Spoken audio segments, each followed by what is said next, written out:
الحمد لله نحمده ونستعينه ونستغفره ونؤمن به ونتوكل عليه ونعوذ بالله من شرور أنفسنا ومن سيئات أعمالنا من يهده الله فلا مضل له ومن يضلل فلا هادي له أشهد أن لا إله إلا الله وحده لا شريك له وأشهد أن سيدنا ونبينا ومولانا محمدا عبده ورسوله وصلى الله على محمد وعلى آله وصحبه وأتباعه وأهل بيته أجمعين أما بعد فأعوذ بالله من الشيطان الرجيم بسم الله الرحمن الرحيم يا أيها الذين آمنوا إذا تداينتم بدين إلى أجل مسمى فاكتبوه وليكتب بينكم كاتب بالعدل إلى آخر الآية. ഏറ്റവും ബഹുമാനരായ മുഅ്മിനീങ്ങളെ, സഹോദരങ്ങളെ, അല്ലാഹു സുബ്ഹാനഹു വ തആല അവന്റെ കരുണ കൊണ്ട് നമ്മെല്ലാവരെയും അനുഗ്രഹിക്കുമാറാവട്ടെ. ജീവിതത്തിലുടനീളം മരണം വരെ സന്തോഷവും സമാധാനവും ആഫിയത്തും ആരോഗ്യവും സലാമത്തും നമുക്കെല്ലാവർക്കും അല്ലാഹു നമുക്ക് പ്രദാനം ചെയ്യുമാറാവട്ടെ.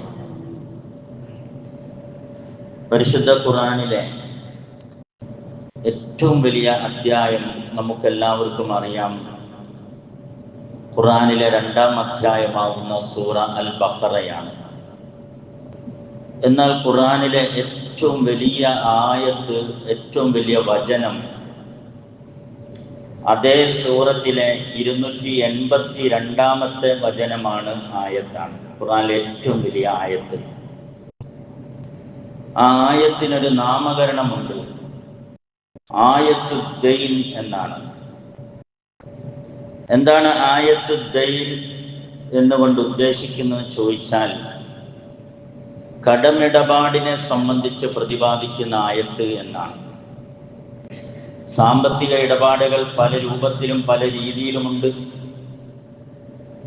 എന്നാൽ സാമ്പത്തിക ഇടപാടിൻ്റെ വളരെ പ്രധാനപ്പെട്ട ഒരു ഭാഗമാണ് പൈസ കടം കൊടുക്കലും കടം വാങ്ങലും ഒക്കെ. പൈസ കടം കൊടുക്കുകയും വാങ്ങുകയും ചെയ്യുമ്പോൾ വളരെ വളരെ ശ്രദ്ധിക്കേണ്ട ആവശ്യങ്ങളെ സംബന്ധിച്ചും നിയമങ്ങളെ സംബന്ധിച്ചുമൊക്കെയാണ് ആയത്തുദ്ദൈൻ എന്ന ഖുർആനിലെ ഏറ്റവും വലിയ ആയത്തിലൂടെ അല്ലാഹു പ്രതിപാദിക്കുകയും വിശദീകരിക്കുകയും ഒക്കെ ചെയ്യുന്നത്. ആ ആയത്ത് ഒരു പേജ് മുഴുവനുമുണ്ട്. അതിൻ്റെ മുഴുവൻ അർത്ഥവും പറയുന്നതിന് പകരം ആ ആയത്തിൽ അല്ലാഹു നമ്മുടെ മുന്നിലേക്ക് വെക്കുന്ന 6 കാര്യങ്ങൾ മാത്രം സൂചിപ്പിക്കുകയാണ്. അല്ലാഹു ഈ ആയത്ത് തുടങ്ങുന്നത് ഇങ്ങനെയാണ്: യാ അയ്യുഹല്ലദീന ആമനൂ ഇദാ തദായൻതും ബിദൈൻ. വിശ്വാസികളെ, മുഅ്മിനീങ്ങളെ, നിങ്ങൾ കടമിടപാട് നടത്തുമ്പോൾ ഇലാ അജലിൻ മുസമ്മൻ ഫക്തുബൂഹു, നിശ്ചിതമായ ഒരു തീയതി, അവധി വെച്ചുകൊണ്ട് നിങ്ങൾ കടമിടപാട് നടത്തണം. നടത്തുമ്പോൾ ഫക്തുബൂഹു, നിങ്ങളത് എഴുതി വെക്കണം. ഇപ്പൊ 2 കാര്യങ്ങൾ. ഒന്ന്, ഇലാ അജലിൻ മുസമ്മ, തീയതി വെക്കണം. ശ്രദ്ധിക്കേണ്ട ഒരു വിഷയമാണ് ഇന്നിവിടെ പറയുന്നത്. ഓരോ വ്യക്തികളെയും ബാധിക്കുന്ന വിഷയമാണ് ഇന്നത്തെ വിഷയം. നിസ്സാരമായി കാണേണ്ട വിഷയമല്ല ഇന്ന് ഇവിടെ ഓർമ്മപ്പെടുത്തുന്നത്. ഒന്ന്, പൈസ കടം കൊടുക്കുകയും വാങ്ങുകയും ചെയ്യുമ്പോൾ അതെത്ര ചെറിയ തുകയാവട്ടെ വലിയ തുകയാവട്ടെ, അതൊരു തീയതി വെച്ചുകൊണ്ട് വേണം പൈസ കടം കൊടുക്കാനും വാങ്ങാനും. ഇല അജലി മുസമ്മ, 6 മാസത്തേക്കോ അല്ലെങ്കിൽ 3 മാസത്തേക്കോ അല്ലെങ്കിൽ 2 ദിവസത്തേക്കോ അല്ലെങ്കിൽ നാളത്തേക്കോ അല്ലെങ്കിൽ വൈകുന്നേരം തരാം അല്ലെങ്കിൽ അടുത്ത വർഷം തരാം എന്ന ഡേറ്റ് വെച്ചുകൊണ്ട് വേണം. അങ്ങനെ വരുമ്പോൾ ഫക്തുബൂഹു, ആ തീയതിയും തുകയും എഴുതി വെക്കണം. ഒരു ഡയറിയിലോ അല്ലെങ്കിൽ മറ്റെവിടെയെങ്കിലുമൊക്കെ എഴുതി വെക്കണം. ആരാണ് എഴുതേണ്ടത്? കാത്തിബുൻ ബിൽ ആദിൽ, നീതിക്ക് മാത്രം കൂട്ടു നിൽക്കുന്ന ആളാണ് എഴുതേണ്ടത്. കടം കൊടുക്കുന്ന ആളുമല്ല എഴുതേണ്ടത്, വാങ്ങുന്ന ആളുമല്ല എഴുതേണ്ടത്. നീതിമാനായ ഒരു എഴുത്തുകാരനായ 3-ാം കക്ഷിയാണ് എഴുതി വെക്കേണ്ടത്. ഇവിടെ തുക എത്രയാന്ന് പറയുന്നില്ല. ചിലപ്പോൾ 1 കോടിയാവാം, 50 ലക്ഷമാവാം, 25 ലക്ഷമാവാം. ആ എഗ്രിമെന്റ് എഴുതേണ്ട ആളായിരിക്കണം. ഇത് 3-ാമത്തെ വിഷയം. 4-ാമത് ഈ ആയത്തിൽ അല്ലാഹു പറയുന്നത് വൽ യുംലിൽ അലൈഹി അൽ ഹഖ്, കൃത്യമായി എഴുതേണ്ട വാചകം ചൊല്ലിക്കൊടുക്കണം. എന്തെങ്കിലും ഒന്ന് എഴുതി വെച്ചാൽ മതി, പോരാ. ഒരു ഡേറ്റ് എഴുതുക, തുക എഴുതുക, പോരാ. കൃത്യമായ വാചകം. നമ്മൾ സാധാരണ ആധാരം എഴുതാറില്ലേ? എന്തെങ്കിലും ആണോ ആധാരത്തിൽ എഴുതുന്നത്? സ്ഥലമിടപാടായിരുന്നാലും വാഹന ഇടപാടായിരുന്നാലും, വാഹന ഇടപാടിൽ സർക്കാർ ഒരു പ്രത്യേകമായ എഴുതേണ്ട ഒരു പേപ്പർ തന്നെ എഴുതിയിട്ടുണ്ട്. അതിന് ആ എഗ്രിമെന്റ് പേപ്പർ തന്നെ എഴുതിയിട്ടുണ്ട്. വാഹന ഉടമ്പടി എഗ്രിമെന്റ് പേപ്പറൊക്കെ ഉണ്ടല്ലോ. ഇത് സർക്കാരല്ല പറയുന്ന, 1400 കൊല്ലം മുമ്പേ അവതരിപ്പിച്ച പരിശുദ്ധ ഖുർആൻ പറയാണ്, എഴുതേണ്ട വാചകം ചൊല്ലിക്കൊടുക്കണം. വല്ലത്തഖില്ലാഹ റബ്ബ, അള്ളാഹുവിനെ സൂക്ഷിക്കുകയും ചെയ്യണം. കടമിടപാട് നടത്തുമ്പോൾ പടച്ചവനെ പേടിക്കുകയും ചെയ്യണം. വലാ യബ്ഖസ് മിൻഹു ഷൈഅ, ഒന്നും കുറയ്ക്കരുത്. എഴുതുന്ന കാര്യത്തിൽ ഒന്നും കുറയ്ക്കരുത്, കൃത്യമായി എഴുതി വെക്കണം. 6-ാമത് അള്ളാഹു പറയുന്നത് ഈ ആയത്തിൽ വസ്തശ്ഹിദു ബിശ്ശഹീദൈനി മിൻ റിജാലിക്കും, കടമിടപാട് നടത്തുമ്പോൾ നിങ്ങളിലുള്ള പുരുഷന്മാരായ 2 പേര് സാക്ഷി നിൽക്കണം. 100 രൂപ കടം മേടിച്ചാലും 2 പേര് സാക്ഷി നിൽക്കണോ എന്നൊരു ചോദ്യം നമുക്കിടയിൽ ഉണ്ടാവും. 100 രൂപയല്ലേ ഉള്ളൂ, 50 രൂപയല്ലേ ഉള്ളൂ, അതിനെന്തിനാ എഴുതി വെക്കുന്നത്? എന്തിനാ 2 ആള് സാക്ഷി നിൽക്കുന്ന ഒരു ചോദ്യം വരും. ആ ചോദ്യത്തിന് മറുപടി നമുക്കിടയിൽ നടക്കുന്ന സംഭവങ്ങൾ തന്നെയാണ്. ഈ അടുത്ത ദിവസം റാന്നിയില് പച്ചക്കറി കടയുടെ മുമ്പിൽ നടന്ന ഒരു കൊലപാതകം. വെണ്ടയ്ക്ക വാങ്ങുന്നതുമായി ബന്ധപ്പെട്ട ഒരു 2 രൂപ 3 രൂപയുടെ വിഷയത്തിലുണ്ടായ തർക്കം എവിടെ എത്തി? നിങ്ങൾ മറന്നുപോയോ? റാന്നിയിലെ കൊലപാതകം 5-8 മാസങ്ങൾക്ക് മുമ്പ് ഒരു കൊലപാതകത്തിലെത്തിന്ന്. 2 രൂപയുടെ വിഷയത്തിൽ, 5 രൂപയുടെ വിഷയത്തിൽ പോലും കൊലപാതകത്തിൽ വരെ എത്താൻ സാധ്യതയുണ്ട്.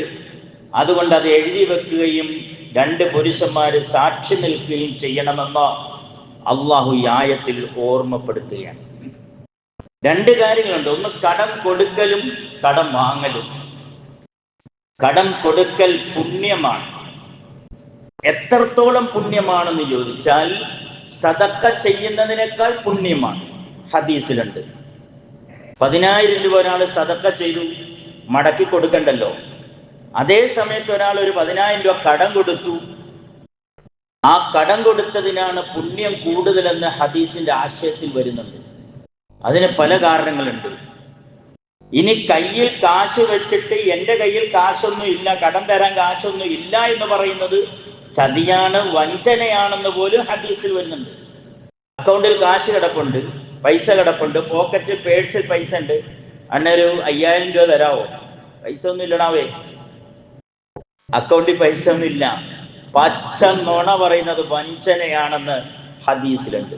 കാശ് കിടക്കുക ബാങ്കിൽ, എന്നിട്ട് ടൈറ്റാണ്, കച്ചവടമില്ല, ഇപ്പൊ എൻ്റെ കയ്യിൽ കാശൊന്നും ഇല്ല എന്ന് പറഞ്ഞ് ആ മനുഷ്യനെ നുണ പറഞ്ഞ് ഒഴിവാക്കുന്നത് ചതിയാണ്.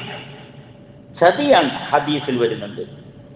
അപ്പൊ കടം കൊടുക്കൽ പുണ്യമാണ്. കടം വാങ്ങണം, വാങ്ങാം. അള്ളാഹുവിന്റെ റസൂൽ സല്ലല്ലാഹു അലൈഹി വസല്ലം പോലും കടം വാങ്ങിയിട്ടുണ്ട്. സഹാബക്കൾ കടം വാങ്ങിയിട്ടുണ്ട്. അതുകൊണ്ടാണല്ലോ ഖുർആനിൽ അതിന്റെ നിയമങ്ങൾ അവതരിപ്പിച്ചത്. ഇത് ജീവിതത്തിന് അനിവാര്യമാണ്, കച്ചവടത്തിന് അനിവാര്യമാണ്. ഒരു 25 ലക്ഷം രൂപ മറിച്ചു, ഒരടുത്ത വർഷത്തേക്ക് തരാം. ഇങ്ങനെയൊക്കെയാണ് കച്ചവടം നടക്കുന്നത്, പൈസ ഇടപാട് നടക്കുന്നത്. ബിസിനസ് അങ്ങനെയൊക്കെ ചെയ്യാൻ പറ്റുകയുള്ളൂ. അങ്ങോട്ടും ഇങ്ങോട്ടും പൈസ മറിക്കണം. അങ്ങോട്ടും ഇങ്ങോട്ടും പൈസ മറിച്ചാൽ മാത്രമേ ഭൂമിയുടെ നിലനിൽപ്പും സാമ്പത്തികമായ ഭദ്രതയും സാമ്പത്തികമായ മുന്നേറ്റവും ഒക്കെ മനുഷ്യർക്കിടയിൽ ഉണ്ടാവുകയുള്ളൂ എന്ന്. കടത്തിന് അറബിയിൽ പറയുന്ന ഒരു വാചകം ദൈൻ എന്നാണ്.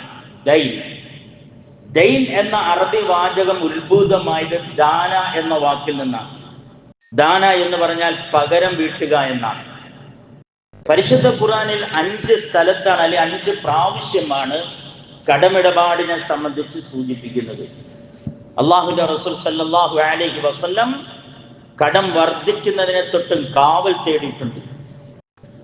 കടം വർദ്ധിക്കുന്നത് അല്ലാഹു അതിൽ നിന്നും ഞാൻ നിന്നോട് അഭയം തേടുന്നു പടച്ചവനെ എന്ന പ്രത്യേകമായ ഒരു ദുആ പഠിപ്പിച്ചിട്ടുണ്ട്.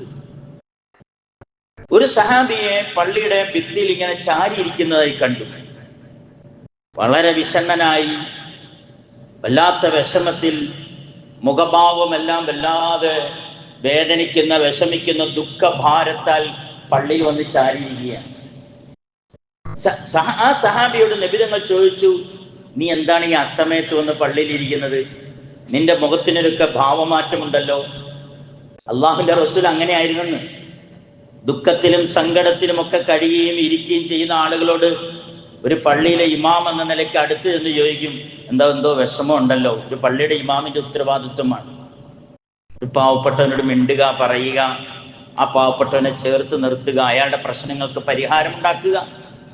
നബി തങ്ങൾ അദ്ദേഹത്തിന് അടുക്കൽ ചെന്നിട്ട് ചോദിച്ചു, എന്തേ വിഷമം?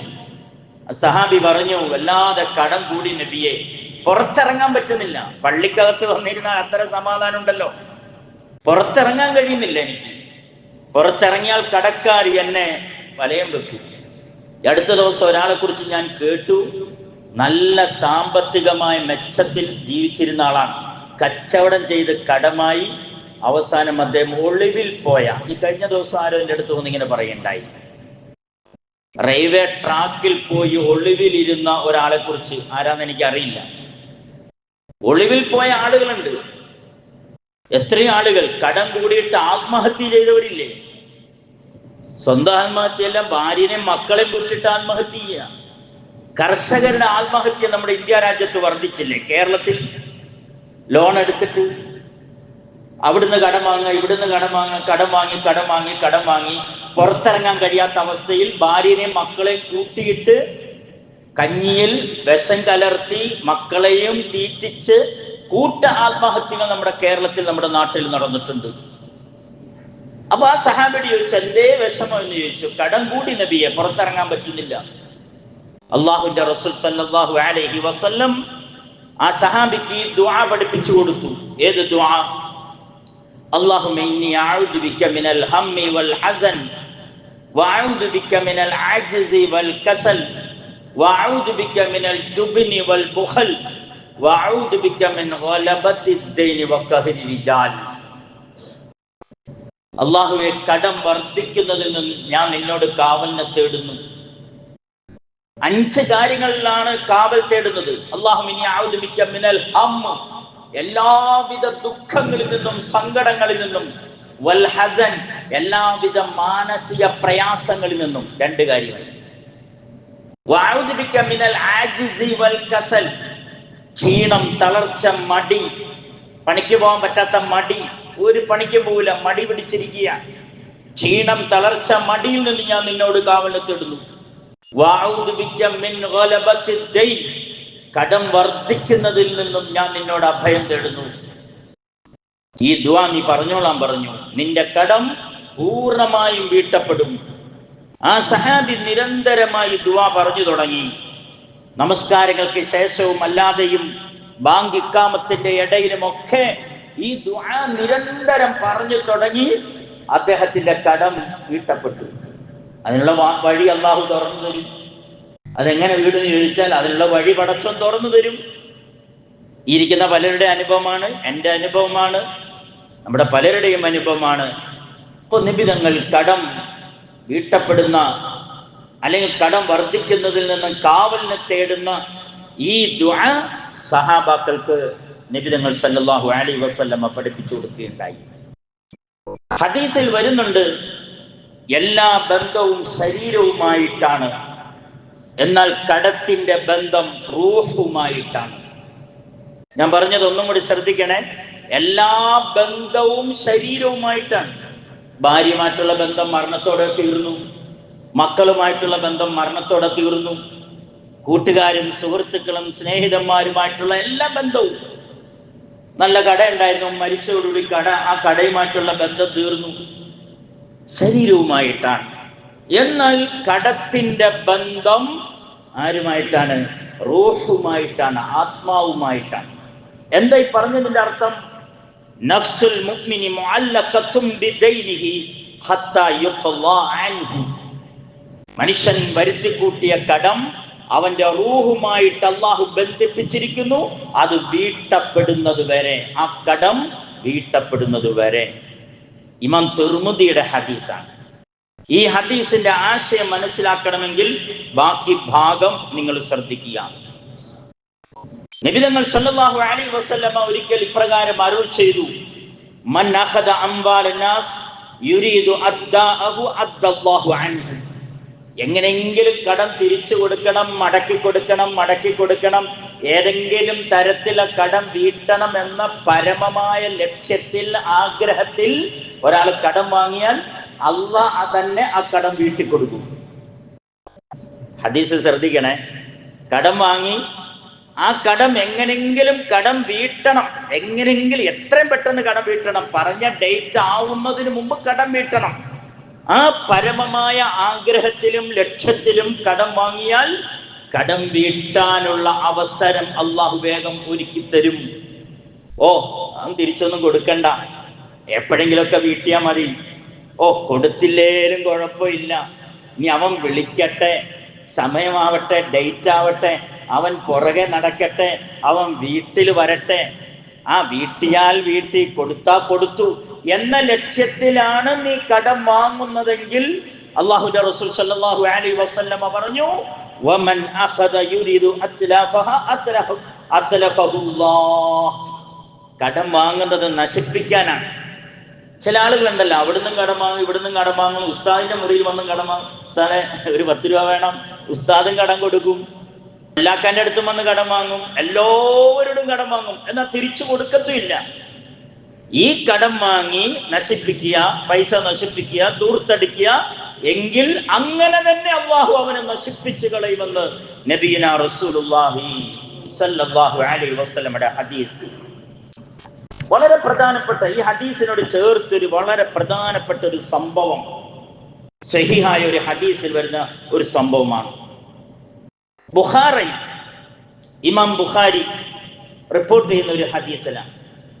ബനി ഇസ്രായേൽ, അല്ലാഹുവിന്റെ റസൂൽ സല്ലല്ലാഹു അലൈഹി വസല്ലം അത് ചെയ്യുന്നു, ബനി ഇസ്രായേലിൽപ്പെട്ട ഒരാള് മറ്റൊരാളുടെ 1000 ദീനാർ കടം ചോദിച്ചു. അന്ന് 1000 ദീനാർ എന്ന് പറഞ്ഞാൽ നല്ലൊരു തുകയാണല്ലോ. അപ്പൊ കയ്യിൽ കാശ് വെച്ചിരിക്കുന്ന ആളോട് ചോദിച്ചു, ആരെങ്കിലും സാക്ഷികളുണ്ടോ? ഞാൻ നിനക്ക് 1000 ദീനാർ തരാം, ഞാൻ തരുന്നതിന് ആരെങ്കിലും സാക്ഷി നിൽക്കാനുണ്ടോ? ആരെങ്കിലും സാക്ഷിയായിട്ട് കൊണ്ടുവരാനുണ്ടോ എന്ന് ചോദിച്ചപ്പോൾ അദ്ദേഹം പറഞ്ഞു, സാക്ഷിയായിട്ടൊന്നും എൻ്റെ കയ്യിലില്ല, കഫാ ബില്ലാഹി ഷഹീദ, അല്ലാഹു സാക്ഷി.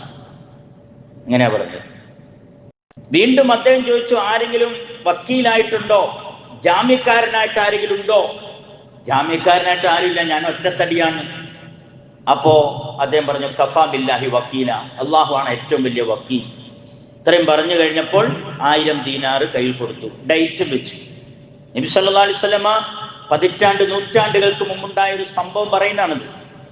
അങ്ങനെ ഡേറ്റും വെച്ചുകൊണ്ട് പൈസ വാങ്ങിക്കൊണ്ട് അദ്ദേഹം സമുദ്രത്തിന്റെ അപ്പുറത്ത് കപ്പൽ കയറി അദ്ദേഹത്തിന് യാത്ര ചെയ്താലേ നാട്ടിലെത്താൻ പറ്റുള്ളൂ.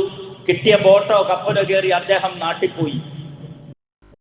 ടൈമായി, മടക്കി കൊടുക്കാനുള്ള സമയമായി, തീയതിയായി. അങ്ങനെ പൈസയും കയ്യിൽ പിടിച്ചുകൊണ്ട് അദ്ദേഹം സമുദ്ര തീരത്തെത്തി. എത്തിയപ്പോൾ അന്ന് ബോട്ടുമില്ല, കപ്പലില്ല, വഞ്ചിയില്ല, ഒന്നുമില്ല, വാഹനമില്ല. എങ്ങനെയാ പടച്ചവനെ അത് മടക്കി കൊടുക്കുക? അദ്ദേഹത്തിന്റെ നാട്ടിൽ കൊണ്ടുപോയി പൈസ കൊണ്ടുപോയി മടക്കി കൊടുക്കണമെങ്കിൽ എന്തെങ്കിലും വഞ്ചി കിട്ടണം, ബോട്ട് കിട്ടണം, അല്ലെങ്കിൽ വല്ല കപ്പലും കിട്ടണം. അന്നെല്ലാം ഓഫാണ്, ഒന്നുമില്ല. എന്ത് ചെയ്യുമെന്ന് അദ്ദേഹം ആലോചിച്ച് നിൽക്കുകയാണ്. കാരണം മടക്കി കൊടുക്കണമെന്നുള്ള ആഗ്രഹത്തോടു കൂടിയാണ് ഈ പൈസ വാങ്ങിയത്. ശ്രദ്ധിക്കുന്നുണ്ടോ എല്ലാവരും? പൈസ മടക്കി കൊടുക്കണമെന്നുള്ള ആഗ്രഹത്തോടു കൂടിയാണ് ഇദ്ദേഹം വാങ്ങിയതെന്ന്. അപ്പൊ അള്ളാന്റെ സഹായം വരാൻ പോവാണ്. സമുദ്ര തീരത്തെത്തിയിട്ട് വഞ്ചിയില്ല, ബോട്ടില്ല. എങ്ങനെ ആ മനുഷ്യന് വഞ്ചിയിൽ കയറി മടക്കി കൊടുക്കും? ഇല്ല, ഒരു സൗകര്യമില്ല, വാഹനമില്ല. അദ്ദേഹം പൈസയും പിടിച്ചുകൊണ്ട് കടപ്പുറത്ത് വന്ന് നിന്ന് അള്ളാഹിനോട് ദുആ ചെയ്തു, അള്ളാഹുവേ, നിന്നെ സാക്ഷിയാക്കിയിട്ടാണ് ഞാൻ പൈസ വാങ്ങിയത്, നിന്നെ വക്കീലാക്കിയിട്ടാണ് ഞാൻ ഈ പൈസ വാങ്ങിയത്, നീ മടക്കി കൊടുക്കാനുള്ള അവസരം നീ ഒരുക്കി തരണേ എന്ന്. അങ്ങനെ വെള്ളത്തിൽ ഒരു മരക്കഷണം ഒഴുകി വരുന്നതായിട്ട് കണ്ടു. ആ മരക്കഷണം വേഗം ചാടി പിടിച്ചു. എന്നിട്ട് ഈ മരക്കഷണത്തിന്റെ ഒരു ചെറിയ തുളയിലേക്ക് 1000 ദീനാർ അദ്ദേഹം തിരികെ കയറ്റി വെച്ചു. എന്നിട്ടൊരു കത്തും എഴുതി, ഞാൻ ഇന്നപ്പം താങ്കളോട് വാങ്ങിയ 1000 ദീനാറാണ് ഇത്. താങ്കൾ ഈ മരക്കഷണം താങ്കളുടെ മുന്നിൽ എത്തിയാൽ ഈ പൈസ ഇതിൻ്റെ അകത്തുണ്ട്, താങ്കൾ അത് സ്വീകരിക്കണം എന്ന് ആ കത്തെഴുതി വെച്ചു എന്നാണ്. കഥയല്ല, ഹദീസിൽ വന്നതാണ്. മരക്കഷണത്തെ ബിസ്മില്ലാഹി തവക്കൽതു അലല്ലാഹ് എന്ന് പറഞ്ഞുകൊണ്ട് അദ്ദേഹം ഒഴുക്കി വിട്ടു എന്ന്. ഈ മരക്കഷണത്തിന്റെ അതിന്റെ ഓളങ്ങൾ തള്ളി തള്ളി തള്ളി, അതിന്റെ തിരമാലകൾ തള്ളി തള്ളി അതിന്റെ ലക്ഷ്യസ്ഥാനത്തേക്ക് ആ മരക്കഷണത്തെ കൊണ്ടുപോയിക്കൊണ്ടിരുന്നു. മറുഭാഗത്ത് പൈസ കടം കൊടുത്തയാള് ഇങ്ങനെ സമുദ്ര തീരത്ത് നിന്ന് കാത്തിരിക്കുക. ആ മനുഷ്യൻ ഇപ്പൊ വരും, ഇപ്പൊ അടുത്ത ബോട്ടിൽ വരും, അടുത്ത വഞ്ചിയിൽ വന്നിറങ്ങും, എനിക്ക് കിട്ടാനുള്ള 1000 ദീനാറുമായിട്ട് ഇപ്പൊ വരും എന്ന പ്രതീക്ഷയിൽ അദ്ദേഹം കാത്തു നിന്നിട്ട് ഒരു വഞ്ചിയില്ല, വള്ളവുമില്ല. അദ്ദേഹം നിരാശനായി നിന്ന് വീട്ടിലേക്ക് ഇനി മടങ്ങിപ്പോകാം എന്ന് വിചാരിച്ച് നിൽക്കുമ്പോൾ ഒരു മരക്കഷ്ണം ഒഴുകി വരുന്നു. ഈ മരക്കഷ്ണം അദ്ദേഹത്തിന്റെ ശ്രദ്ധയിൽപ്പെട്ടു എന്ന്. വേഗം അദ്ദേഹം ആ മരക്കഷ്ണം കയറി പിടിച്ചു വീട്ടിൽ കൊണ്ടുപോകാം, വീട്ടിൽ കൊണ്ടുപോയല്ല വിറകാക്കാം, കുടുംബത്തിന് അത് ഉപകാരപ്പെടുമല്ലോ എന്ന് വിചാരിച്ചിട്ട് ആ മരക്കഷ്ണം കയറി ചാടിപ്പിടിച്ച് ഒരു കയറൊക്കെ കെട്ടി വലിച്ച് തീരത്തേക്ക് അടുപ്പിച്ച് വീട്ടിലേക്ക് കൊണ്ടുപോയി. ആ മരക്കഷ്ണത്തെ വെട്ടി നുറുക്കുന്ന സമയത്താണ് ഒരു കത്ത് പുറത്തു വരുന്നത്. ആ കത്തെടുത്ത് അദ്ദേഹം വായിച്ചു. അതിൻ്റെ അകത്ത് 1000 ദീനാറും കൈപ്പറ്റി എന്ന്. ഹദീസാണ് ഇത്, കള്ളക്കഥയോ കെട്ടുകഥയോ ഒന്നും അല്ല. ഹദീസ് ആവശ്യമുള്ളവർക്ക് എൻ്റെ റൂമിൽ വന്നാൽ ഞാൻ തരാം. പ്രിയമുള്ളവരെ, ഇത് മടക്കി കൊടുക്കണം, പൈസ മടക്കി കൊടുക്കണമെന്ന പരമ ലക്ഷ്യത്തോടെ കടം വാങ്ങിയപ്പോൾ അല്ലാഹു സുബ്ഹാനഹു വ തആല അത് മടക്കി കൊടുക്കാനുള്ള സഹായം എത്തിച്ചു കൊടുത്തതാണ്. നമ്മുടെ ജീവിതത്തിലും അങ്ങനെ അനുഭവം ഉണ്ടാക്കിയെടുക്കണമെന്നും പൈസ കടം വാങ്ങിയാതെ കൃത്യമായിട്ട് തിരിച്ചടയ്ക്കണമെന്നുള്ള നല്ല ലക്ഷ്യമുണ്ടെങ്കിൽ അള്ളാഹു അതിന്റെ വഴികൾ തുറന്നു തരുമെന്നാണ് ഈ ഹദീസ് ഓർമ്മപ്പെടുത്തുന്നത്. മരിച്ചാൽ ഏത് കാര്യത്തിലും വസിയത്ത് ഉണ്ടാവണം. ആ വസിയത്ത് മക്കൾ നടപ്പാക്കണം. ഒരാൾ മരിക്കുന്നതിന് മുമ്പ് വസിയത്ത് എഴുതി വെച്ചു, അവിടെ പൈസ കൊടുക്കണം, ഇവിടെ പൈസ കൊടുക്കണം, ആ കാര്യം നടപ്പിലാക്കണം, ഈ കാര്യം നടപ്പിലാക്കണമെന്ന് മരിച്ചുപോയ ആള് മരിച്ചു പോകുന്നതിന് മുമ്പ് വസിയത്ത് എഴുതി മക്കളെ ഏൽപ്പിച്ചാൽ മക്കൾ ആ വസിയത്ത് മൊത്തം നടപ്പാക്കണം. ഇല്ലദ്ദൈൻ, കടമൊഴികെ. കടം വസിയത്തില്ലെങ്കിലും അത്താടെ കടം, വാപ്പാടെ കടം മക്കൾ വീട്ടിയേ പറ്റൂ. അത്ത എഴുതി വെച്ചിട്ടില്ല, എവിടെയും എഴുതി വെച്ചിട്ടില്ല. വാപ്പ മരിക്കുന്നതിന് മുമ്പ്, ഉമ്മ മരിക്കുന്നതിന് മുമ്പ് ഇന്ന കടമുണ്ടെന്ന് എവിടെ എഴുതി വെച്ചിട്ടേ ഇല്ല. വാപ്പാടെ കബറടക്കം കഴിഞ്ഞ്, അത്താടെ കബറടക്കം കഴിഞ്ഞ് വീട്ടിലെത്തി 2 ദിവസം കഴിഞ്ഞപ്പോഴാണ് നാട്ടിൽ നിന്ന് ഒരാൾ വീട്ടിലേക്ക് കയറി വരുന്നു, മോനെ, അത്ത മരിക്കുന്നതിന് ഒരു 10,000 രൂപ എന്നോട് കടം മേടിച്ചിരുന്നു, കയ്യിലുണ്ടെങ്കിൽ തന്നാ കൊള്ളാം. അത്താടെ ഡയറി മറിച്ച് നോക്കിയിട്ട് ഒന്നും എവിടെ എഴുതി വെച്ചിട്ടില്ലെങ്കിൽ പോലും ആ മകൻ അത്താടെ കടം വീട്ടിയിരിക്കണമെന്നാണ് ഫിഖ്ഹിന്റെ ഉലമാക്കൾ എഴുതി വെച്ചിരിക്കുന്നത്. ഹനഫി ആണെങ്കിലും ഷാഫി ആണെങ്കിലും ഫിഖ്ഹിന്റെ ഉലമാക്കൾ എഴുതി വെച്ചിരിക്കുന്നത്. കടം വീട്ടിയിട്ട് അനന്തരാവകാശം വീതം വെക്കാവുന്ന. വാപ്പ മരിക്കുമ്പോൾ ഒരു 10, 40, 50 ലക്ഷം രൂപയുടെ സ്വത്തുണ്ടായിരുന്നു, ഒരു വീടും കടയും കുറച്ച് സ്ഥലമൊക്കെ ഉണ്ടായിരുന്നു. ആ മക്കളും പെമ്മക്കളും അമ്മായും ഒക്കെ ജീവിച്ചിരിപ്പുണ്ട്. അവർക്ക് വീതം വെക്കുന്നതിന് മുമ്പ് സഹോദരങ്ങളെ ശ്രദ്ധിക്കണേ, നല്ലതുപോലെ ശ്രദ്ധിക്കണം. മരിച്ചുപോയ അത്താടെ സ്വത്ത് അമ്മാക്കും മക്കൾക്കും ഒക്കെ വീതം വെക്കുന്നതിന് മുമ്പ് അത്താക്ക് കടമുണ്ടായിരുന്നോ എന്ന് അന്വേഷിച്ചിട്ട് കടം മുഴുവൻ വീട്ടിയതിന് ശേഷമാണ് ബാക്കി പൈസയാണ്, ബാക്കി സ്വത്താണ് അനന്തരവാസികൾക്ക് വീതം വെക്കേണ്ടത്. അത്ത വരുത്തിക്കൂട്ടിയ സ്വത്തല്ല, അത്ത പോയി അനുഭവിച്ചോട്ടെ, നമുക്ക് കിട്ടിയ സ്വത്ത് വീതം വെച്ച് ജീവിക്കാം എന്നല്ല വിചാരിക്കേണ്ടത്. ആദ്യം അത്താനെ സ്വർഗത്തിൽ കടത്തി വിട്ടിട്ട് വേണം അത്ത ഉണ്ടാക്കി വെച്ച, വാപ്പ ഉണ്ടാക്കി വെച്ച സ്വത്ത് വീതം വെക്കേണ്ടത് എന്ന് ഖുർആൻ പറയുന്നുണ്ട്. മിൻ ബഅദി വസിയത്തിൻ യുസ ബിഹാ ഔ ദൈൻ, കടം വീട്ടിയതിന് ശേഷം. വസിയത്തും കടവും, വസിയത്തും കടവും. അത്ത വസിയത്ത് എഴുതിയതും നടപ്പിലാക്കി കടവും വീട്ടിയതിന് ശേഷം വേണം അനന്തര സ്വത്ത് വീതം വെക്കേണ്ടത് എന്ന് അള്ളാഹുവിന്റെ പരിശുദ്ധ ഖുർആനിൽ സൂറത്ത് നിസായിൽ ആവർത്തിച്ച് ആവർത്തിച്ച് പറയുന്നതായി നമുക്ക് കാണാൻ കഴിയും. സഅദ് ഇബ്നു അത്വൽ എന്ന സഹാബി അന്ന അഖാഹു മാത, അദ്ദേഹത്തിന്റെ ഒരു ബ്രദർ സഹോദരൻ മരിച്ചു. വതറക 300 ദിർഹം, അദ്ദേഹം 300 ദിർഹം ബാക്കി വെച്ചിട്ടാണ് മരിച്ചുപോയത്. വതറക ഇയാലൻ, അദ്ദേഹത്തിന് ആശ്രിതരുമുണ്ട് അഥവാ മക്കളുമുണ്ട്. ഫഅറത്തു അൻ ഉൻഫിഖഹ അലാ ഇയാലിഹി, ഈ 300 ദിർഹം മക്കൾക്ക് എടുത്തു കൊടുക്കാൻ വേണ്ടി ഞാൻ തീരുമാനിച്ചു. ഞാൻ സഹോദരനാണല്ലോ, ഈ മക്കളുടെ കൊച്ചാപ്പയാണല്ലോ, ഒരു കൊച്ചാപ്പ എന്ന നിലയ്ക്ക് എൻ്റെ ജ്യേഷ്ഠന്റെ മക്കൾക്ക് ഈ 300 ദിർഹം എടുത്തു കൊടുക്കാൻ വേണ്ടി ഞാൻ തീരുമാനിച്ചു. ആ തീരുമാനം അറിഞ്ഞപ്പോൾ നബി തങ്ങൾ എന്നോട് പറഞ്ഞു, ഫഖാല നബി സല്ലല്ലാഹു അലൈഹി വസല്ലം ഇന്ന അഖാക മുഹ്തബസുൻ ബിദൈനി, നിന്റെ സഹോദരന് കടം കൊണ്ട്, അത് കടമുണ്ടായിരുന്നു, നിന്റെ മരിച്ചുപോയ സഹോദരന് കടമുണ്ടായിരുന്നു. ഫഖ്ലി അൻഹു, ഈ 300 ദിർഹമിൽ നിന്നും അദ്ദേഹത്തിന്റെ കടം നീ ആദ്യം വീട്ടുക. ഫഖാല യാ റസൂലല്ലാഹ് അദ്ദൈതു, അപ്പൊ ഇദ്ദേഹം പറയാണ് ഞാൻ കടമൊക്കെ വീട്ടി നബിയെ. ഫഖാല യാ റസൂലല്ലാഹ് ഖദ് അദ്ദൈതു അൻഹു, അദ്ദേഹത്തിന്റെ കടമൊക്കെ ഞാൻ വീട്ടി. ഇല്ലാ ദീനാറൈനി, 2 ദീനാർ ഒഴികെ. ഇദ്ദഅതുഹുമാ ഇംറഅത്തുൻ, ഒരു പെണ്ണ് വീട്ടിലേക്ക് കയറി വന്നു. എൻ്റെ സഹോദരൻ മരിച്ചു കഴിഞ്ഞ് എല്ലാ കടക്കാരനും കടമൊക്കെ വീട്ടി കഴിഞ്ഞപ്പോ 2 ദീനാർ ബാക്കിയിരുന്ന സമയത്ത് ഒരു പെണ്ണ് വീട്ടിലേക്ക് കയറി വന്നു. കയറി വന്നിട്ട് എന്നോട് പറഞ്ഞു, താങ്കളുടെ മരിച്ചുപോയ സഹോദരൻ എനിക്ക് കുറച്ച് കാശ് തരാനുണ്ടായിരുന്നു പറഞ്ഞു. അപ്പൊ ഞാൻ ചോദിച്ചു വല്ല തെളിവുണ്ടോ എന്ന്. വലൈസ ലഹ ബയ്യിനത്തുൻ, അവളുടെ കയ്യിൽ ഒരു തെളിവില്ല, എഴുതി വെച്ച തെളിവില്ല, ഒന്നുമില്ല. നബിയെ, ആ സ്ത്രീക്ക് ഒരു തെളിവുമില്ല. അവള് ഇച്ചിരി പൈസ എനിക്ക് തരാനുണ്ട് മരിച്ചുപോയാള് എന്ന് ആവശ്യപ്പെട്ടു വന്ന് ഞാൻ അവൾക്ക് എടുത്തു കൊടുക്കണോ? ഒരു തെളിവുമില്ല. ശ്രദ്ധിക്കുന്നുണ്ടോ? ഒരു തെളിവുമില്ല. കുറച്ച് കാശ് മരിച്ചുപോയാൾ തരാനുണ്ടെന്ന് പറഞ്ഞിട്ട് ഒരാൾ കയറി വന്ന് ചോദിച്ചു, ഞാൻ കൊടുക്കണോന്ന് ചോദിച്ചു. നബി തങ്ങൾ സല്ലല്ലാഹു അലൈഹി വസല്ലമ പറഞ്ഞു, ഫഅതിഹാ, നീ അവൾക്ക് ആ പൈസ എടുത്തു കൊടുക്കണം. ഫഇന്നഹാ മുഹിഖത്തുൻ, അത് അവൾക്ക് അർഹതയാണ്, അവൾക്ക് അതിന് അർഹതയുണ്ട്. കാരണം അവളുടെ വാക്കാണ് വിശ്വസിക്കേണ്ടത്. അവള് കള്ളം പറയുന്നുണ്ടോ ഇല്ല എന്നുള്ളത് അള്ളാഹ് തീർത്തോളൂ. അവള് കള്ളമാണോ പറയുന്നതെന്നുള്ളത് അള്ളാഹ് തീർത്തോളൂ. പക്ഷെ അവൾ ആവശ്യപ്പെട്ടു വന്ന സ്ഥിതിക്ക് താങ്കളുടെ സഹോദരൻ ആ കടത്തിന്റെ പേരിൽ നരകത്തിൽ പോകാതിരിക്കണമെങ്കിൽ അവൾ ആവശ്യപ്പെട്ട സ്ഥിതിക്ക് ആ പൈസ എടുത്ത് കൊടുത്തേക്ക് എന്ന് ആ സഹോദരനോട്, സഅദ് ഇബ്നു അത്വൽ റളിയല്ലാഹു അൻഹുവിനോട് നബി സല്ലല്ലാഹു അലൈഹി വസല്ലമ പറയുകയുണ്ടായി. അടുത്ത വിഷയം ഈ ഇരിക്കുന്ന എല്ലാവരും ശ്രദ്ധിക്കേണ്ട ഒരു വിഷയമാണ്. സഅദ് ഇബ്നു അബി വഖാസ് റളിയല്ലാഹു അൻഹു രോഗാവസ്ഥയിലായിരുന്നു, ഭയങ്കര രോഗാവസ്ഥയിൽ കിടക്കുന്നു. ധാരാളം നമ്മുടെ മഹലിൽ ഒത്തിരി പേര് രോഗാവസ്ഥയിൽ കിടക്കുന്നുണ്ട്. അള്ളാഹു അവർക്കെല്ലാം ശിഫ നൽകട്ടെ. രോഗാവസ്ഥയിൽ ശ്രദ്ധിക്കേണ്ട കാര്യമാണ്. രോഗാവസ്ഥയിൽ കിടക്കുമ്പോൾ നബി സല്ലല്ലാഹു അലൈഹി വസല്ലം അദ്ദേഹത്തെ പോയി സന്ദർശിച്ചു, സഅദ് ഇബ്നു അബി വഖാസ് റളിയല്ലാഹു അൻഹുവിനെ. സഅദ് ഇബ്നു അബി വഖാസ് റളിയല്ലാഹു അൻഹു നബിയോട് പറഞ്ഞു, യാ റസൂലല്ലാഹ്, ഞാൻ എൻ്റെ സ്വത്ത് മുഴുവനും പള്ളിക്ക് കൊടുക്കാൻ പോകുന്നു. ഉദാഹരണം, നമ്മുടെ മഹലിൽ ഒരാൾ രോഗിയായിട്ട് കിടക്കുന്നു, പള്ളിയിലെ പ്രസിഡന്റും സെക്രട്ടറി ഇമാം എല്ലാം കൂടി കാണാൻ വേണ്ടി പോയി.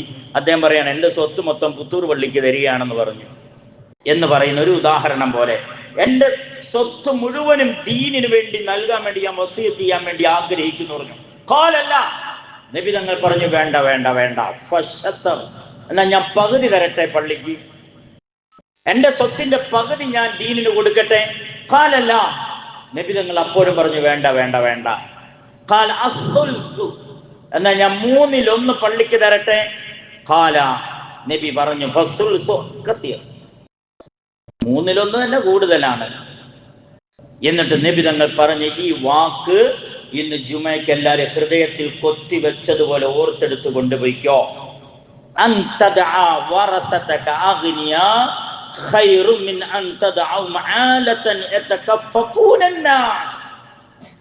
നിന്റെ ആശ്രിതരെ, നിന്റെ ഭാര്യയും മക്കളെയും സമ്പന്നരായി നീ ഉപേക്ഷിച്ചിട്ട് പോകുന്നതാണ് നിനക്ക് നല്ലത്, ജനങ്ങളുടെ മുമ്പിൽ കൈനീട്ടുന്നവരായി ഉപേക്ഷിച്ചു പോകുന്നതിനേക്കാൾ.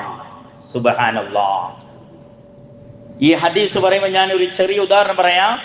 ഇവിടെ മയ്യത്ത് കൊണ്ടുവന്ന് വെക്കുമ്പോൾ എല്ലാ പള്ളിയിലും എൻ്റെ അനുഭവം കൊണ്ട് 10-30 കൊല്ലമായി പള്ളിയിലെ ഖിദ്മത്ത് ചെയ്യുന്ന ഒരു വ്യക്തി എന്ന നിലയ്ക്ക്, ഏത് പള്ളിയിലെ ഖിദ്മത്ത് ചെയ്യുമ്പോൾ മയ്യത്ത് കൊണ്ടുവരുമ്പോൾ, ജനാസ കൊണ്ടുവരുമ്പോൾ, ഉസ്താദെ മകനുണ്ട്, അത്താടെ മയ്യത്താ കൊണ്ടുവന്ന് വെച്ചിരിക്കുന്നത്, അത്താക്ക് വല്ല കടബാധ്യത ഉണ്ടെങ്കിൽ മൂത്ത മകൻ ഇവിടെ ഉണ്ട്, മൂത്ത മകനോട് ചോദിച്ചേക്കണമെന്ന് പറഞ്ഞേക്കും മൈക്കിലൂടെ എന്ന് പറയും. സത്യത്തിൽ നമ്മുടെ മയ്യത്ത് കൊണ്ടുവരുമ്പോളേ, കേൾക്കണേ, എന്റെയും നിങ്ങളുടെയും മയ്യത്ത് ഈ പള്ളിയിൽ കൊണ്ടുവന്ന് വെക്കുമ്പോഴേ ഈ മനുഷ്യന് ഒരു കടവുമില്ല എന്ന് വിളിച്ചു പറയുന്ന അവസ്ഥയിലേക്ക് എത്തണം. ഇൻഷാ അല്ലാഹ് പറഞ്ഞ എല്ലാവരും ഇൻഷാ അല്ലാഹ്. എന്റെ മക്കളെ കൈനീട്ടുന്നവരായി വിടുന്നതിനേക്കാൾ മറ്റുള്ളവരുടെ മുമ്പിൽ യാചിക്കുന്നവരായി പടച്ചോൻ നമ്മളെ കാക്കട്ടെ. അവർ സ്വയം പര്യാപ്തരായി അത്ത ഞങ്ങൾക്ക് ഉണ്ടാക്കി വെച്ചത് തന്നിട്ടാ പോയത്. അതുകൊണ്ടാണ് സഅദ് ബിൻ അബി വഖാസ് റളിയല്ലാഹു അൻഹുവിനോട് എല്ലാം അങ്ങോട്ട് പള്ളിക്ക് കൊടുക്കണ്ട, പകുതിയും കൊടുക്കണ്ട, 1/3 കൊടുക്കണ്ട, നിന്റെ മക്കൾക്ക് കൊടുക്ക്, നിന്റെ ഭാര്യക്ക് കൊടുക്ക്, അവർ അന്തസ്സോടെ ജീവിക്കട്ടെ എന്ന് മുഹമ്മദുർ റസൂലുള്ളാഹി സല്ലല്ലാഹു അലൈഹി വസല്ലമ തങ്ങൾ സഅദ് ബിൻ അബി വഖാസ് റളിയല്ലാഹു അൻഹു പറയുണ്ടായി. ഒരു ഹദീസ് കൂടി പറഞ്ഞ് അവസാനിപ്പിക്കുന്നു. നബി തങ്ങൾ സല്ലല്ലാഹു അലൈഹി വസല്ലമ പള്ളിയിൽ ഇരിക്കുമ്പോൾ, കുന്ന ജുലൂസൻ ഇൻദ നബി സല്ലല്ലാഹു അലൈഹി വസല്ലം ഇദ് ഉത്തിയ ബിജനാസ, ഞങ്ങൾ പള്ളിയിൽ ഇരിക്കുമ്പോൾ നബി തങ്ങളോടൊപ്പം ഒരു ജനാസ അടക്കാൻ വേണ്ടി കൊണ്ടുവന്നു, മയ്യത്ത് അടക്കാൻ വേണ്ടി കൊണ്ടുവന്നു. ഫഖാലു സല്ലു അലൈഹി സല്ലി അലൈഹ, നബിയെ മയ്യത്തിന് വേണ്ടി, ഈ ജനാസയ്ക്ക് വേണ്ടി നിസ്കരിക്കാമെന്ന് പറഞ്ഞു. നബി തങ്ങൾ വിളിച്ചു ചോദിച്ചു, ഹൽ അലൈഹി മിൻ ദൈൻ, ഈ ജനാസയ്ക്ക് വല്ല കടമുണ്ടോ, ഈ ജനാസയ്ക്ക് വല്ല കടമുണ്ടോ എന്ന് ചോദിച്ചു. സഹാബാക്കൾ പറഞ്ഞു, ലാ, ഈ ജനാസയ്ക്ക് ഒരു കടവുമില്ല നബിയെ. ഫസല്ല അലൈഹി, നബി തങ്ങൾ സല്ലല്ലാഹു അലൈഹി വസല്ലം ജനാസയ്ക്ക് വേണ്ടി ഇമാമായി നമസ്കരിച്ചു. വീണ്ടും ഒരു ജനാസ കൊണ്ടുവരപ്പെട്ടു. സുമ ഉത്തിയ ബിജനാസത്തിൻ ഉഖ്റാ, വേറൊരു ജനാസ കൊണ്ടുവരപ്പെട്ടു. ഫഖാൽ ഹൽ അലൈഹി മിൻ ദൈൻ, ഈ ജനാസയ്ക്ക് വല്ല കടമുണ്ടോ എന്ന് വിളിച്ചു ചോദിച്ചു. ഖാലു നഅം, ജനാസ നിസ്കരിക്കാൻ വന്നവരൊക്കെ പറഞ്ഞു കടമുണ്ട്, 3 ദിർഹം കടമുണ്ട്. അപ്പൊ നബി പറഞ്ഞു, സല്ലു അലാ സാഹിബിക്കും, ഞാൻ നിസ്കരിക്കുന്നില്ല, നിങ്ങൾ നിസ്കരിച്ചോളാൻ പറഞ്ഞു. ആത്മഹത്യ ചെയ്ത മയ്യത്തിന് വേണ്ടിയല്ല. 3 ദിർഹമുള്ള കടമുള്ള ഒരു മയ്യത്തിന് വേണ്ടി നിങ്ങൾ നിസ്കരിച്ചോ, ഞാൻ റൂമിൽ പോയി ഇരുന്നോളാം എന്ന് മുഹമ്മദുർ റസൂലുള്ളാഹി സല്ലല്ലാഹു അലൈഹി വസല്ലം. അപ്പോൾ ഖാല അബൂ ഖത്താദ അലയ്യ ദൈനു, ആ സഫിന്റെ ഇടയിൽ നിന്ന് അബൂ ഖത്താദ റളിയല്ലാഹു അൻഹു എഴുന്നേറ്റ് നിന്നിട്ട് പറഞ്ഞു, യാ റസൂലല്ലാഹ്, ഈ ജനാസയുടെ കടം ഞാൻ വീട്ടിക്കോളാം നബിയേ എന്ന് പറഞ്ഞു. ശരി, എന്നാ എല്ലാവർക്കും നിസ്കരിക്കാന്ന് പറഞ്ഞു. എല്ലാവർക്കും നിസ്കരിക്കാന്ന് പറഞ്ഞു. അള്ളാഹു നമ്മളെ അനുഗ്രഹിക്കട്ടെ. പടച്ചോൻ നമ്മളെ